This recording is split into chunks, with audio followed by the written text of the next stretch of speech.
সকলকে শিখবেনের পক্ষ থেকে স্বাগতম। তো আজকে আমরা শিখব যে পদার্থবিজ্ঞানে গতিবিদ্যার অধ্যায়ে যে গতির সূত্রাবলী রয়েছে সেই সূত্রগুলো সম্পর্কে আজকে আমরা বিস্তারিতভাবে আলোচনা করব।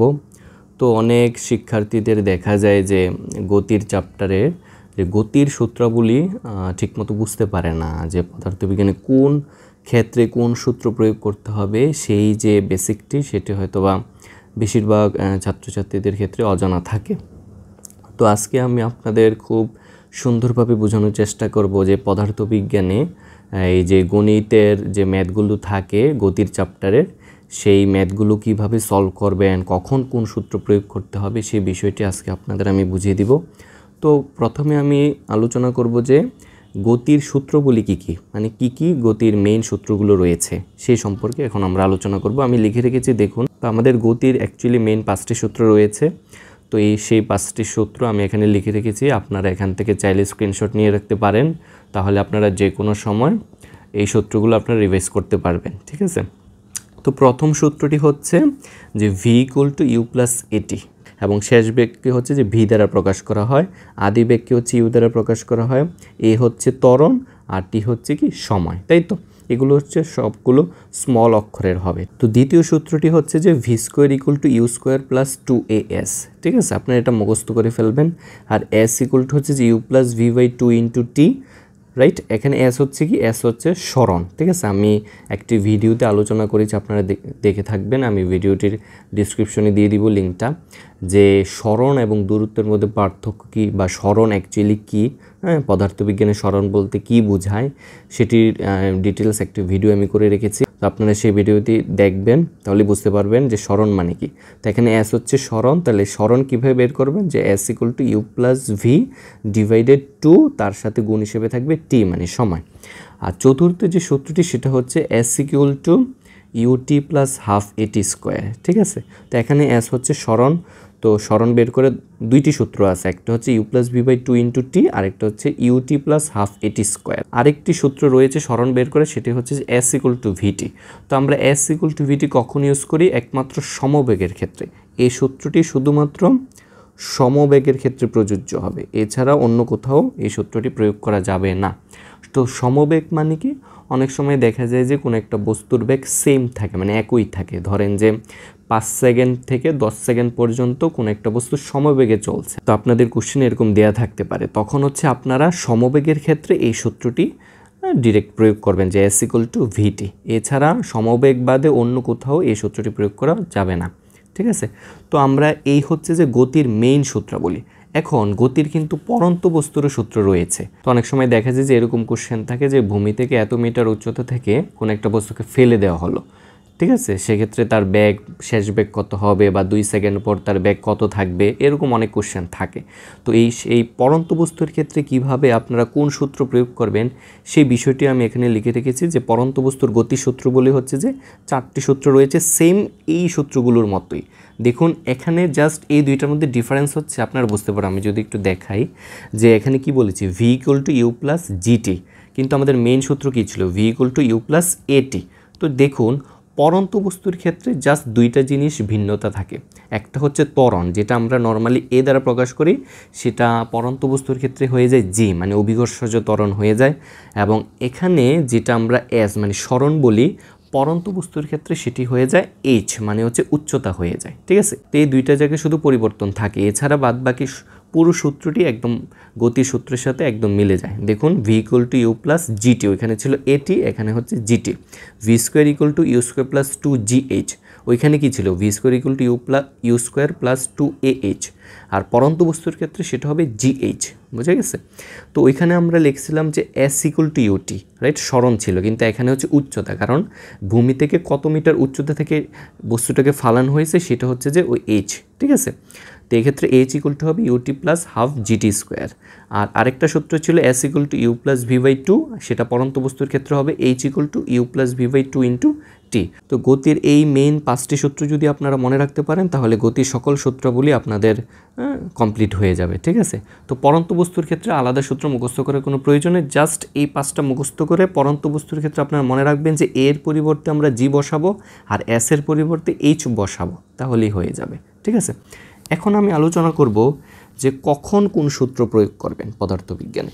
তো এটি হচ্ছে যে স্টুডেন্টের অনেক সমস্যা থাকে যে ভাইয়া আমরা কখন কোন সূত্র ইউজ করব সেটাই তো বুঝি না, বা একটা কোশ্চেন দেখে বুঝতে পারি না যে সেটা কোন সূত্র দিয়ে সলিউশন করব, ঠিক আছে, সেই বিষয়টি আমরা বুঝতে পারি না। তো আপনাদের আমি একটা জিনিস এখানে বুঝাই, যে আপনারা যদি একটু খেয়াল করেন তাহলে বুঝতে পারবেন যে প্রত্যেকটা সূত্রে 4টা ভেরিয়েবল রয়েছে, 4টা অজানা জিনিস রয়েছে। তো এখানে দেখুন V equal to you plus A T, এখানেও 4টা ভেরিয়েবল রয়েছে, যে ভি শেষ বেগ, ইউ হচ্ছে আদিবেগ, এ হচ্ছে ত্বরণ, আর টি হচ্ছে কি সময়। আবার সেকেন্ড সূত্রে কিন্তু সেম, দেখুন ভি ইউ এ এস 4টা আমাদের ভেরিয়েবল রয়েছে। আবার এখানেও দেখুন 1 2 3 4টা ভেরিয়েবল রয়েছে, এখানেও 4টা ভেরিয়েবল রয়েছে, রাইট। আর এটা তো 3টা ভেরিয়েবল, এটা এক্সেপশনাল। জিনিস থেকে আমরা কি বুঝতে পারি যে প্রত্যেকটা সূত্রে 4টা ভেরিয়েবল থাকে। তো আমাদের বুঝতে হবে যে আমাদের কোশ্চেনে অবশ্যই এই 4টা ভেরিয়েবলের কথাই দেয়া থাকবে। তো কোশ্চেন মানে কি, অবশ্যই কিছু আমাকে বের করতে হবে। তো আপনাদের এমন কিছু দেয়া থাকবে যে 3টি দেয়া থাকবে আর একটি বের করতে হবে। তো পদার্থবিজ্ঞানে ভালো করার যে ট্রিক্সটা সেটা হচ্ছে প্রথমে কোশ্চেনটা ভালো করে বুঝতে হবে, প্রশ্ন কি বলছে আপনারা প্রশ্নটা ভালো করে বুঝবেন, তারপরে হচ্ছে প্রশ্নে কি কি দেওয়া আছে সেটা আগে লিখবেন। একজন ব্যক্তি স্থির অবস্থান থেকে যাত্রা শুরু করে 2 মিটার পার সেকেন্ড স্কোয়ার ত্বরণে 2 সেকেন্ড পর সে তার গন্তব্যে পৌঁছলো, ঠিক আছে। তাহলে দেখুন আমি এখানে 3টা কিন্তু চলকের মান দিয়ে দিয়েছি, এখানে 3টে জিনিস আমার দেওয়া আছে। কি কি? স্থির অবস্থান থেকে, মানে তার আদিবেগ 0। আপনারা মনে রাখবেন যে যখন এরকম বলবে যে স্থির অবস্থান থেকে যাত্রা শুরু হয়েছে, সেক্ষেত্রে তার আদিবেগ কী হবে? 0 হবে, ঠিক আছে। তাহলে দেখেন এখানে ইউ দেওয়া আছে, তারপরে তার ত্বরণ দেওয়া আছে a, right, 2 metre per second square ত্বরণে, এবং তার সময়টাও বলা আছে যে কত সেকেন্ড পর সে যাত্রা কমপ্লিট করছে, 2 সেকেন্ড পর, মানে টিও দেওয়া আছে। এখন আপনাকে একটা জিনিস বের করতে বল, তো এখানে কি বের করতে বলতে পারে? যে তার শেষ বেগ কত ছিল, তাই তো। তাহলে দেখুন যে এখানে 3টা জিনিস দেওয়া আছে, আপনাকে বের করতে বলছে চতুর্থটি। তো দেখুন আমাদের সূত্রে কিন্তু এরকমই ছিল যে 4টা ভেরিয়েবল ছিল। তো আমি বলেছিলাম যে 4টার মধ্যে যে কোনো 3টা আপনাদের কোশ্চেনে দেয়া থাকতে পারে এবং বাকি একটা আপনাদের বের করতে বলতে পারে, ঠিক এই কোশ্চেনের মতো। তো তখন আপনারা নির্ধারণ করবেন যে কোন সূত্র প্রয়োগ করলে আমি ওই অজানা ভেরিয়েবলটা বের করতে পারবো। দেখুন আমি যে এখানে একটা উদাহরণ দিয়েছি, এটার ক্ষেত্রে আমরা কোন সূত্র প্রয়োগ করতে পারি। দেখুন আমাদের ইউ দেওয়া ছিল, আমাদের কি দেওয়া আছে। প্রথমে পদার্থবিজ্ঞানের প্রশ্নটা পড়ে আপনারা আগে লিখে ফেলবেন যে কি দেওয়া আছে, তাহলে আপনারা বুঝতে পারবেন যে কোন সূত্র প্রয়োগ করতে হবে, আপনাদের মাথায় অটোমেটিক চলে আসবে। যে এখানে দেওয়া ছিল equal to 0, A equal to কত দেওয়া ছিল 2, টি ইকুয়াল টু দেওয়া ছিল 2, আমাদের বের করতে হবে ভি ইকুয়াল টু হোয়াট। তাহলে দেখুন এই 4টা আছে, এরকম কোন সূত্র আছে, দেখুন এই 4টা ভেরিয়েবল আছে, এরকম সূত্র কোনটা? যে দেখুন ইউ এ টি ভি, এই 4টা ভেরিয়েবল আছে, এরকম সূত্র কোনটা? এই যে দেখুন প্রথমটাই, v equal to you plus a t. তাহলে দেখুন এখানে ভি আমাদেরকে বের করতে বলা হয়েছিল, ইউ দেওয়া ছিল, এও দেওয়া ছিল, টিও দেওয়া ছিল। তাহলে আমরা অবশ্যই কোন সূত্র প্রয়োগ করবো এক্ষেত্রে? প্রথম সূত্রটি ইউজ করবো, মানে V equal to you plus A T. এরকম বলতে পারে অনেক সময়ে যে স্থির অবস্থান থেকে একটি ব্যক্তি যাত্রা শুরু করে 2 মিটার পার সেকেন্ড স্কোয়ার ত্বরণে 5 মিটার, ধরুন 5 মিটার যাওয়ার পর সে তার যাত্রা কমপ্লিট করলো। তখন আপনাদের এখানে কি বলা আছে দেখুন, তার দূরত্ব বলে দেওয়া আছে যে স্থির অবস্থানে, এই যে দেখুন স্থির অবস্থান মানে ইকুয়াল টু 0 বলা ছিল, তাই তো। এবং বলছিল তার ত্বরণটা কত ছিল, 2 মিটার পার সেকেন্ড স্কোয়ার ত্বরণে সে যাত্রা শুরু করে কি করছে, 5 মিটার যাওয়ার পর সে তার যাত্রা কমপ্লিট করলো, ঠিক আছে। তাহলে দেখুন এখানে কি দেওয়া ছিল, তার ইউ দেওয়া ছিল, এ দেওয়া ছিল, রাইট, ইউ দেওয়া আছে, এ দেওয়া আছে, তারপরে হচ্ছে আমার এস দেওয়া আছে, সরণটাও দেওয়া আছে। আমাকে বের করতে বলছে কি ভি, ধরুন তার যাত্রা শেষ হওয়ার পূর্ব মুহূর্তে তার বেগ কত ছিল, শেষ বেগটা বের করতে বললো। সেক্ষেত্রে আমরা কোন সূত্র প্রয়োগ করবো? দেখুন ইউ এ এস ভি, এরকম সূত্র আছে কোনটা? এই যে দেখুন আমি যদি বলি এই যে এটা ইউজ করতে হবে। কেন? আপনারা দেখুন এখানে ইউ দেওয়া আছে, এ দেওয়া আছে, এস দেওয়া আছে, ভি দেওয়া আছে, কিন্তু টি কিন্তু দেওয়া নাই, সময়টা এখানে দেওয়া ছিল না। এখন অনেকে বলতে পারেন যে আমি তো এটাও ইউজ করতে পারি, যে S equal to you plus V by 2 into t, এটাও তো ইউজ করতে পারি, কিন্তু না, এখানে কিন্তু টি দেওয়া নাই, এখানে কি দেওয়া আছে, এ দেওয়া আছে। সেক্ষেত্রে এ দিয়ে মানে কোনটা ছিল সরণের ক্ষেত্রে? তাহলে দেখুন এই যে এটা 2 নম্বর যে সূত্রটা রয়েছে এটা আপনারা ইউজ করবেন, V square equal to U square plus 2 A S. এখানে ইউ এর মান দেওয়া ছিল 0, টু এ এর মান দেওয়া ছিল 2 আর এস এর মান দেওয়া ছিল 5 মিটার, তাই তো? সেক্ষেত্রে আপনারা ভি বের করতে পারবেন। যদি এরকম সময় দেওয়া থাকতো সেক্ষেত্রে আপনারা হচ্ছে যে এটা ইউজ করতে পারতেন, রাইট? বুঝে গেছে? তো এভাবে আপনারা আগে বুঝবেন যে কোশ্চেনে কি বলা আছে। ফিজিক্সের ম্যাথ খুব সহজে করার ট্রিক্স এটাই যে আপনাদের আগে কোশ্চেনটা ভালো করে বুঝতে হবে এবং প্রশ্নটা থেকে আইডেন্টিফাই করতে হবে যে কি দেওয়া আছে। আপনারা এরকম নোট করে ফেলবেন যে কি দেওয়া আছে এবং কি বের করতে বলছে।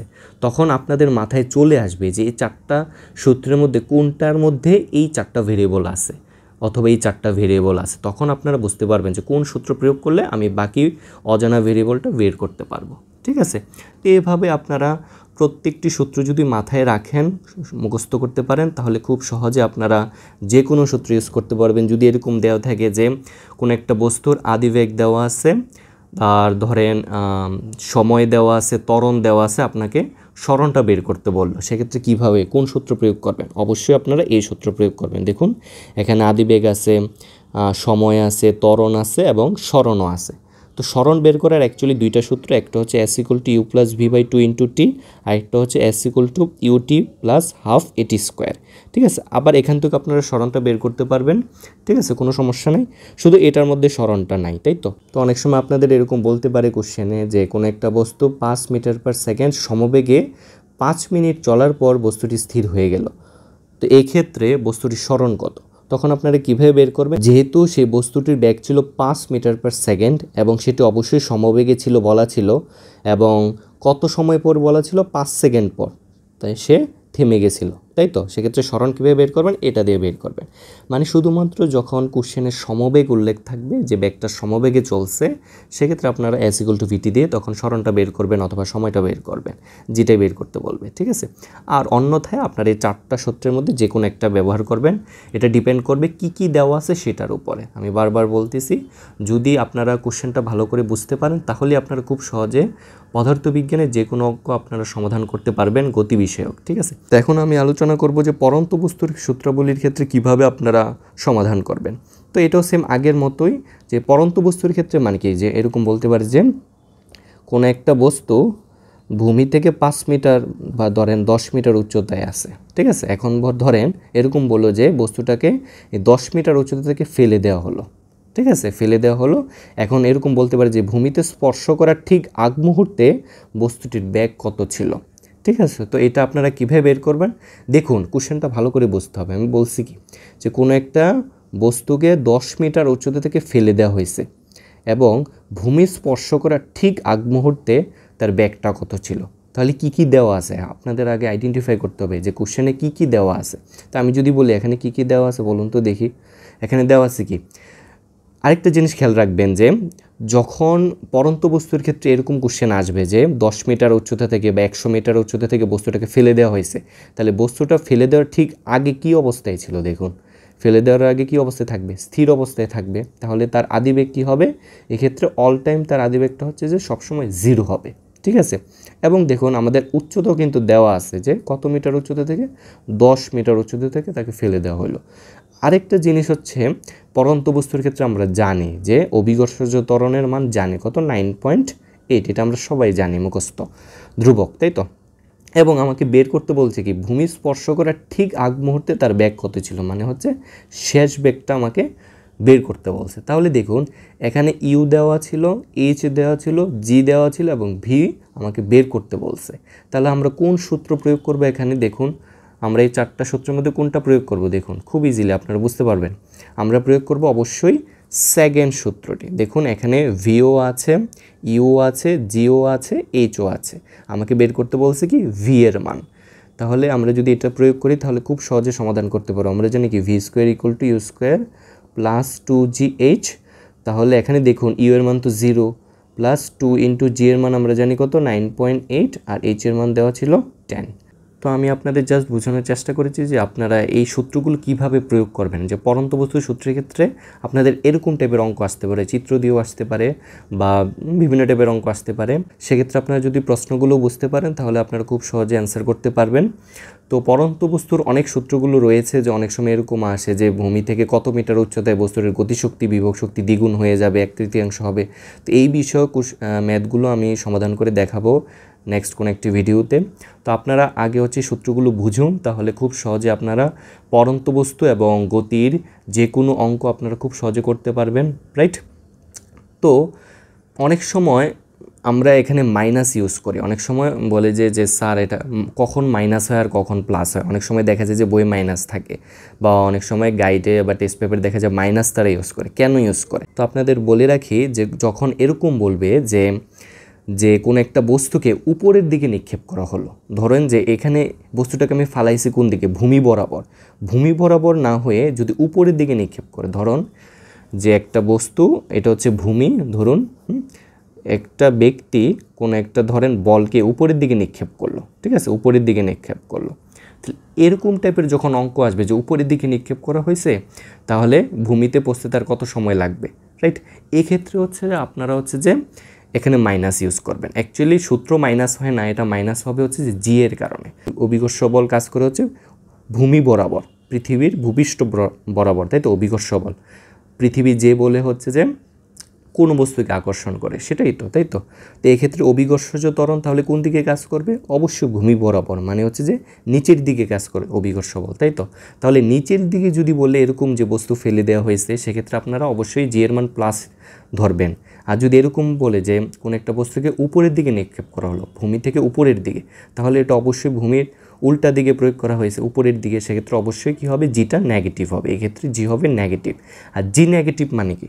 জি নেগেটিভ হওয়ার কারণে এটা মাইনাস হয়ে যাবে, তখন মাইনাস জি থাকে, তাহলে প্লাসে মাইনাসে এটা মাইনাস হয়ে যাবে। আবার যদি এখানেও দেখেন এটাও মাইনাস হয়ে যাবে, এখানে এটাও মাইনাস হবে, বুঝে গেছে? তো এটা ডিপেন্ড করে, মাইনাস কার উপরে ডিপেন্ড করবে? এটা জি এর উপরে। যদি বলে উপরের দিকে নিক্ষেপ করা হলো, তখনই শুধুমাত্র এখানে মাইনাস হবে।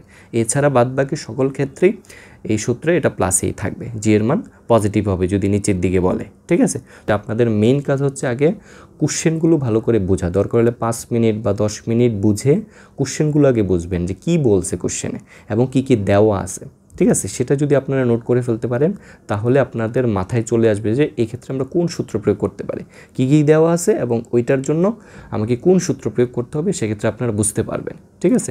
আপনারা যদি কোশ্চেন না বুঝে সলভ করতে চান, তাহলে কিন্তু পদার্থের যে অঙ্কগুলো সেগুলো ভালোভাবে পারবেন না, ঠিক আছে। আরেকটা জিনিস, যে পদার্থবিজ্ঞানের ক্ষেত্রে নাম্বারিংয়ের ক্ষেত্রে দেওয়া আছের জন্য কিন্তু 1 নাম্বার রয়েছে। আপনারা যদি দেওয়া আছেগুলো পরীক্ষায় লিখেন তাহলে 1 নাম্বার পাবেন। আর যদি সূত্রটা ঠিকমতো লিখতে পারেন, যে কোন সূত্র প্রয়োগ করতে হবে সূত্রটা লিখতে পারেন, তাহলেও 1 নাম্বার পাবেন। আর অঙ্কটা করার জন্য আরও 1 নাম্বার। এইভাবে হচ্ছে যে মান বন্টন হয় নাম্বারিংয়ের ক্ষেত্রে। তো সেক্ষেত্রে আমি আপনাদের আবারও বলবো যে অবশ্যই গতির সূত্রগুলো আগে মুখস্থ করবেন, বুঝে বুঝে মুখস্থ করবেন। তারপরে হচ্ছে যে কোশ্চেনটা দেয়া থাকবে সেটাকে ভালো করে পড়বেন, বুঝবেন, কী কী দেওয়া আছে সেটা আইডেন্টিফাই করবেন, তাহলে আপনাদের মাথায় চলে আসবে যে সেক্ষেত্রে কোন সূত্র প্রয়োগ করতে হবে, ঠিক আছে।